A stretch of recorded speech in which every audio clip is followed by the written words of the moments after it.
Hey, this is Rebecca Westman, and you're listening to the Wedding Collective podcast. I'm a Canadian wedding photographer based on the border of Alberta and Saskatchewan. Hey, Lloydminster! Welcome to your local go-to podcast for all things wedding planning. I'll be sitting down with real-life couples and local wedding vendors, connecting you to the best of the best in the Lloydminster area. Plus, I'll be sharing my own experiences as a wedding photographer, offering insights and advice on what I've learned while working with my couples. So, whether you're sipping coffee with your wedding planning checklist or just daydreaming about your perfect day, this podcast is your new best friend. Stay tuned for inspiring conversations, valuable insights, and a whole lot of love. This is the Wedding Collective podcast. Let the wedding adventure begin. Hey, welcome back. I'm so happy that you're here. Today's episode is going to be a little bit different. It's just me today. Every other week, I'm planning to jump on here solo to quickly chat with you about one important feature of the wedding planning process. Today, we're diving into a very crucial aspect of wedding planning. Drumroll, please. Budgeting.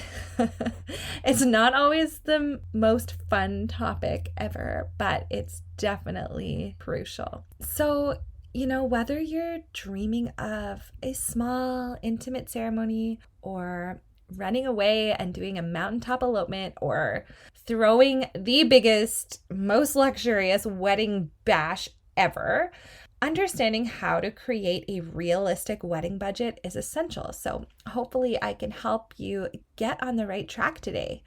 Make sure you stick around to the end because I have a freebie for you at the end of the episode. Okay, let's start with the basics. Creating your wedding budget begins with a deep dive into your financial situation. Take some time to sit down together as a couple to look at your savings, consider any contributions from family members, and determine how much you're willing to spend on your big day in total. Then the next step is setting your priorities and identifying your must-haves. You'll need to consider what aspects of your wedding are most important to you and your partner. So some examples would be maybe you have your heart set on a specific, really luxurious venue and you've always dreamed of having your wedding there. Or maybe your floral arrangements are the most important thing to you and that's like top of your list. Or maybe you want to hire your favorite photographer and that's just like the most important thing to you. Wink, wink. But by understanding your priorities, you can then allocate your budget accordingly and ensure that the elements that are most important to you are well funded. So in order to do this well, researching average costs in your area is crucial for creating a realistic budget. Wedding expenses can vary significantly depending on your location, also the time of year, and the specific vendors that you choose. So take time to research typical costs for venues, catering, photography, and other essential services in your area. Like ask your friends, contact your vendors, and the one thing too is like don't be afraid to ask your vendors for a quote. This it'll help you set realistic expectations and also avoid any surprises as you move forward with your planning. Okay, now let's talk about creating a contingency fund. Oh, when it comes to wedding planning, unexpected expenses can come up at any point during the wedding planning process, from, last minute vendor fees to unforeseen logistical challenges.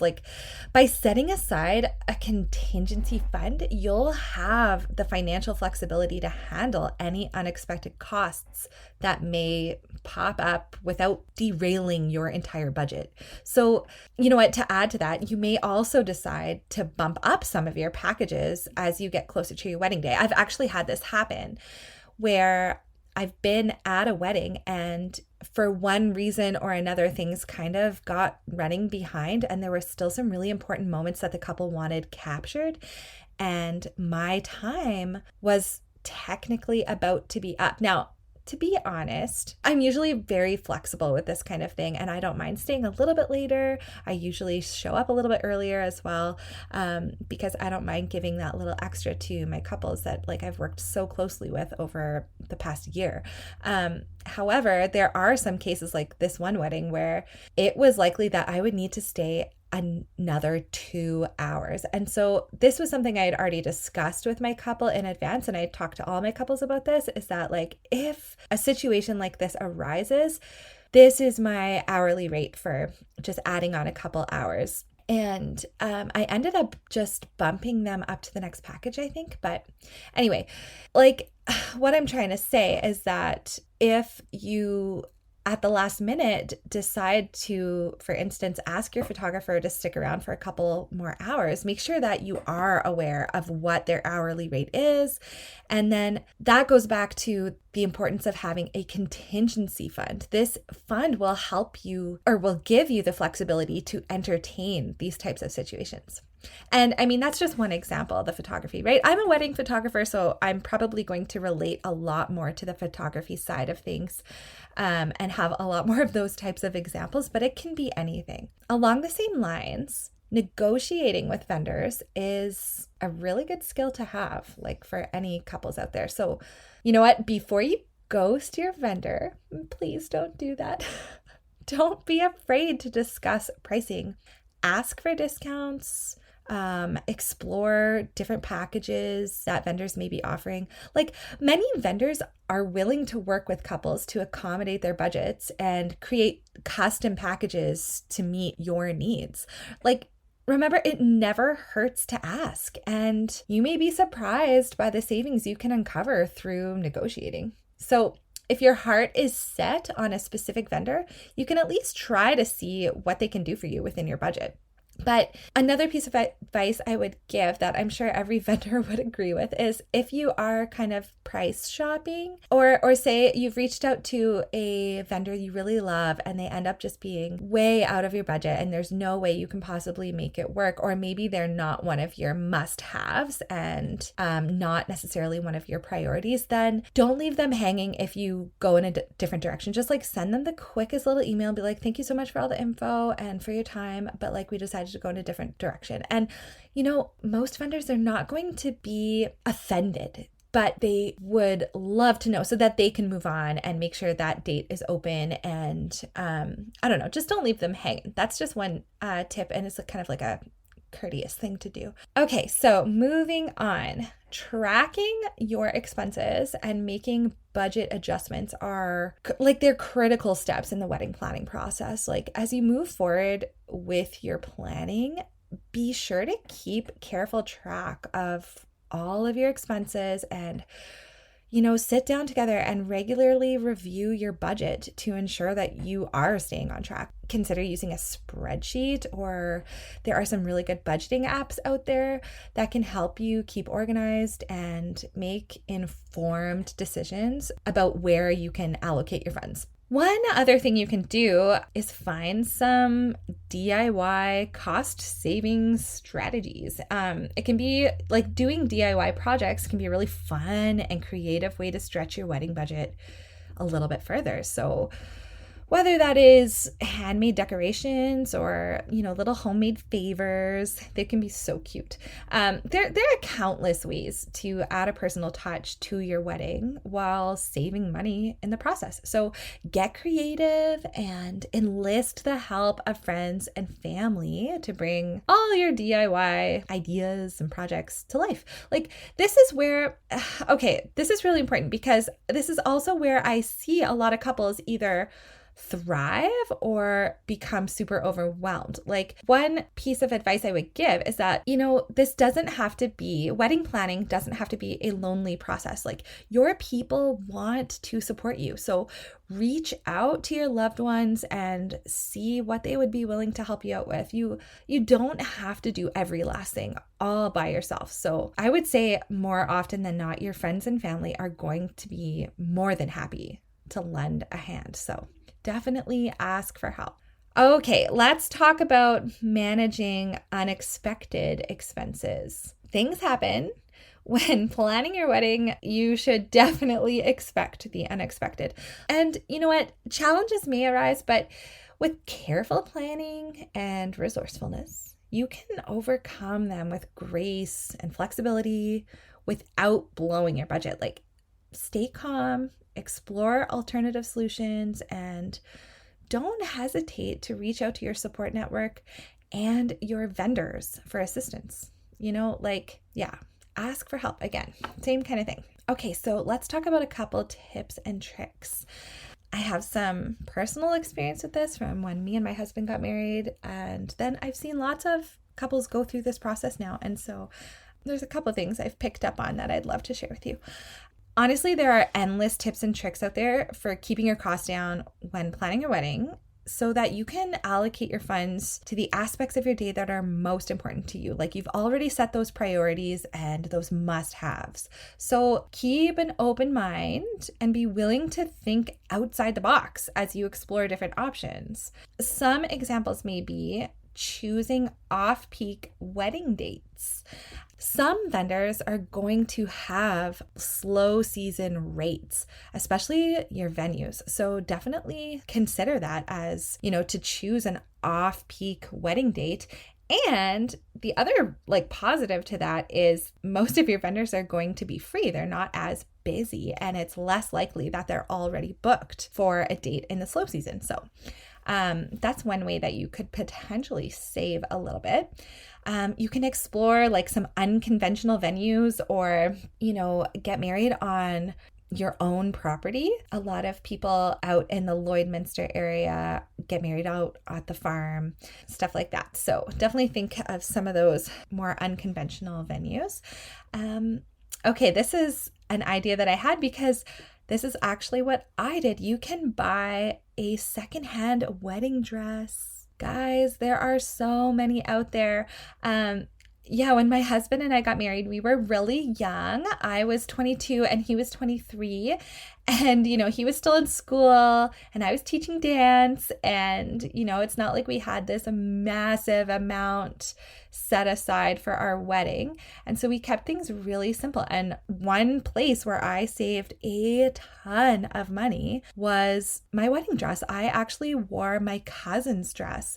And, when you think about it, it's only been worn once. And she had this stunning, I think it was an Alfred Sung wedding dress. Anyway, it was gorgeous and I loved it. And she was so gracious and let me wear that. I actually got it altered and I added some straps just because it was strapless and I just wasn't comfortable with that. So I added some straps to it and they were removable. So it wasn't going to destroy her dress or anything. But anyway, that's just one tip. There are also a lot of sites out there where websites, that you can find dresses that are just way, way, way more affordable. You can definitely do some exploring online and find some really great deals. Okay, another tip would be something we already kind of talked about, but DIYing some of your decor. This is also something that my husband and we did for our wedding, and I see a lot. So many couples these days are taking the time to DIY their decor. But it just depends on what you want, because sometimes people don't want to spend the time doing that. But it definitely is one way to just give yourself a little more wiggle room if you want to put your money towards a bigger priority to you. Totally depends on what your priorities are. And then one more thing is you can elope. Grab your favorite photographer, take me with you, head to the mountains, or elope in your backyard, or who knows, tag it along with your honeymoon. Just do it all in one. It's just you. Maybe you take two of your best friends, but it's a huge way to save some money, because think about this. You're not necessarily paying for a venue. You're definitely not feeding 200 people. That's a huge thing. And then you can always come back and later on have a big barbecue or potluck or something with all of your family and friends later on. So that's just another way that you can have a more budget-friendly wedding. And, I've said this before, I'll say it again. If my husband and I could go back, this is probably what we would do, just because we love the mountains and we love adventuring and we love hiking. So I think now that we know all these years later, who we are. Like, I think that's what we would choose. If we could go back in time and redo it, we would just elope, go to the mountains, just the two of us, and we would put all our money towards a photographer. But anyway, that's just because that's what we value. You have to figure out what you value first before you can make any of these decisions, really. So anyway, the list goes on. Just be creative. You don't have to do what everybody else is doing or what anyone else expects of you. So definitely keep that in mind as well. Okay, so to wrap things up, the last thing I would say is that revisiting and adjusting your budget throughout the planning process is essential. And as your plans evolve and new expenses arise, don't be afraid to reassess your budget and make those little adjustments. Like, by staying proactive and flexible, you can ensure that your wedding budget remains realistic and manageable from start to finish. So anyway, that wraps up our discussion on budgeting basics for your wedding. And remember, creating a realistic budget is the foundation for a stress-free and unforgettable celebration, no matter what your day looks like. So, as promised, I have a freebie for you. Head to the show notes to download my basic wedding budget checklist to help you get started and a little more organized. It kind of puts together all of these thoughts that I have into a more concise document and can really help you just get on track. So definitely check that out. And also, I have a blog post that I linked in the show notes as well, and you can use that as a reference as you start budgeting for your big day. So, okay, so that is all. Thank you so much for hanging out with me today and learning all about budgeting. Let me know if you have any questions. You can always send me a message on Instagram or send me a little email. My website is also linked in the show notes. If you want to work with me, definitely send me an email through my contact form on my website. And yeah, that's about it. So join me next time as we dive into more tips and insights to help you plan the wedding of your dreams. I would love it if you could share this episode with anybody you know who's in the process of planning their wedding. And don't forget to subscribe. Thanks for tuning in to the Wedding Collective podcast. Until next time, happy planning!